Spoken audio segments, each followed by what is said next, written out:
Sa harap ng camera, siya ang goddess ng social media. Pero sa likod ng bilyon-bilyong views, isang nakakagulat na katotohanan ang hinarap ni Ivana Alawi, ang kanyang laban sa PCOS. Hindi ito simpleng sakit lang. Sa kanyang pinaka-honest na revelasyon, inamin ni Ivana na dumanas siya ng matinding hormonal imbalance na nagpabago sa kanyang katawan at mental health.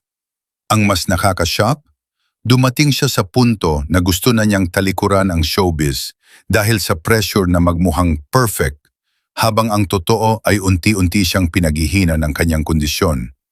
Pero sa halip na itago ang kanyang imperfections, pinili ni Ivana na maging boses ng mga kababaihang tahimik na nagdurusa. Sa kanyang pagbangon, napatunayan niyang ang tunay na kagandahan ay hindi nakikita sa filter ng kamera, kundi sa tapang na ipakita ang iyong sugat para magbigay lakas sa iba.